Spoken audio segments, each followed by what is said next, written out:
tiens, un petit mot. Qu'est-ce que vous en pensez, là? Café, bière, et c'est vrai que ça rejoint ce que vous nous disiez aussi. Hein, c'est dans la restauration, pardon, qu'il y a des choses intéressantes. Oui. Ça vous plaît ces deux concepts? Oui, bien sûr.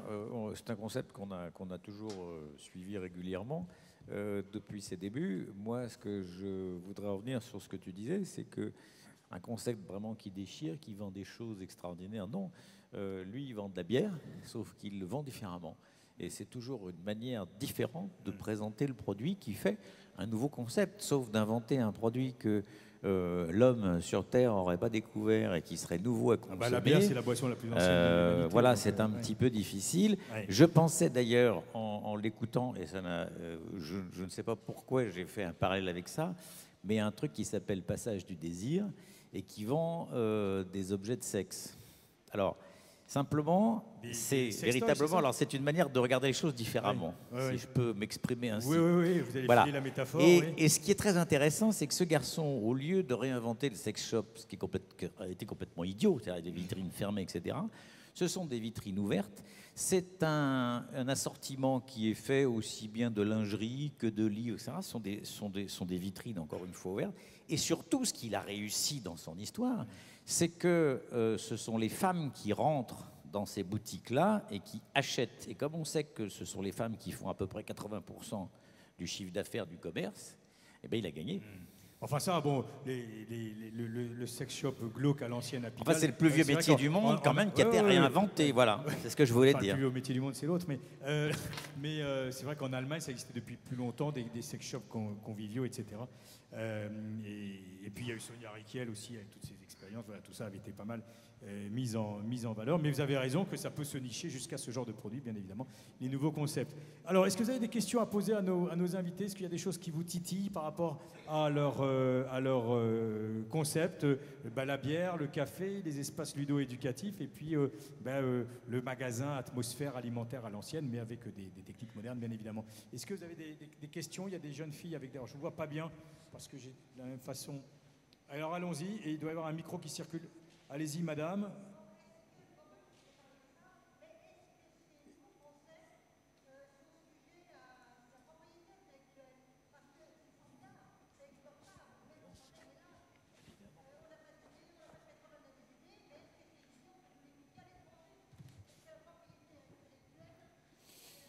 Évidemment, alors, oui. évidemment, madame.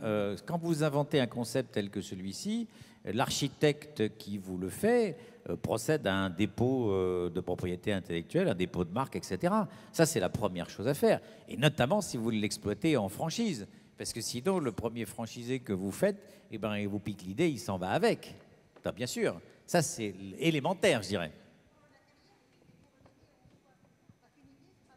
Voilà, tiens, reposez votre question pour qu'on vous entende bien. Vous disiez?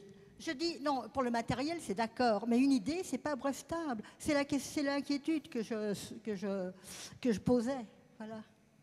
Non, alors effectivement, si vous voulez faire cause et l'appeler, je ne sais pas, Cévennes ou Larzac, oui, ça va être compliqué, certes. Mais alors là, moi je crois beaucoup à l'intelligence et je pense que le travail d'Alexis pendant 2 ans, ça veut dire qu'il a déjà 2 ans d'avance. Parce qu'il y a toujours des malins qui croient pouvoir recopier, mais c'est jamais. Parce qu'il n'a pas l'ADN du truc. Et il faut avoir beaucoup travaillé, il faut avoir eu l'idée soi-même. Et souvent, les copieurs ne sont pas récompensés. Sachant que l'intelligence, c'est collectif, une idée en entraîne une autre. Alors, oui, enfin, bien entendu, c'est bon, comme ça que le monde félicitations, fonctionne. donc félicitations, vous avez entendu, ça doit aller droit au cœur. Oui, Tom, vous vouliez dire un petit mot? Moi, je voudrais juste rajouter sur l'innovation, puisque c'est le mot de notre jour. C'est que chez Alto, on a pu, comme vous l'avez dit, protéger la marque, les formes, la couleur.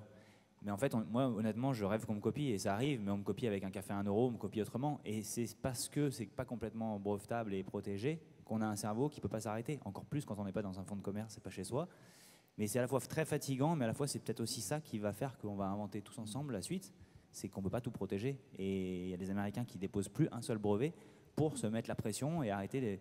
Donc je crois qu'on s'est un peu trop protégé, on a arrêté d'innover. C'est peut-être ce genre d'attitude qui va nous aider à inventer encore demain. Moi, j'ai qu'une peur, c'est qu'on soit exactement comme moi. Et je me protège bien sûr vis-à-vis du réseau, des franchisés.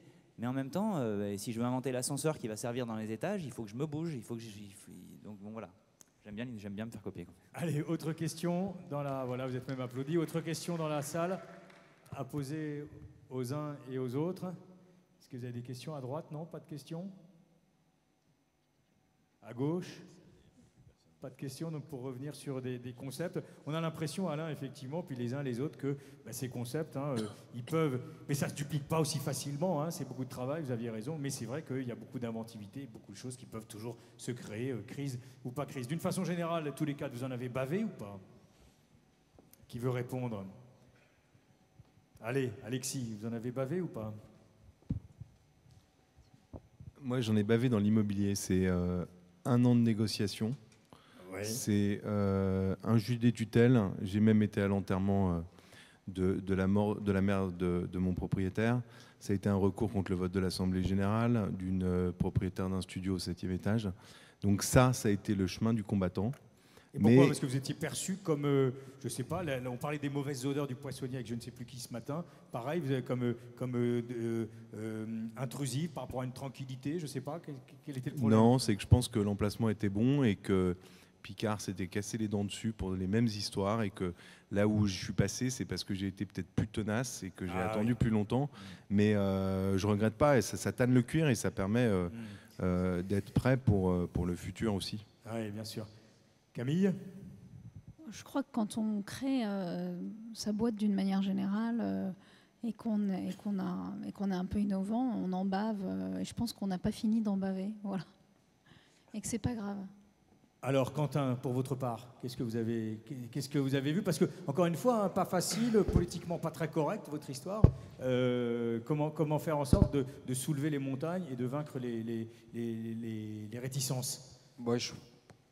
On n'a pas plus bavé que ça, c'est venu naturellement. Après, il y a un produit qu'on importe de l'étranger, qu'on adapte au marché français, et après, il y a une ligne de conduite à tenir.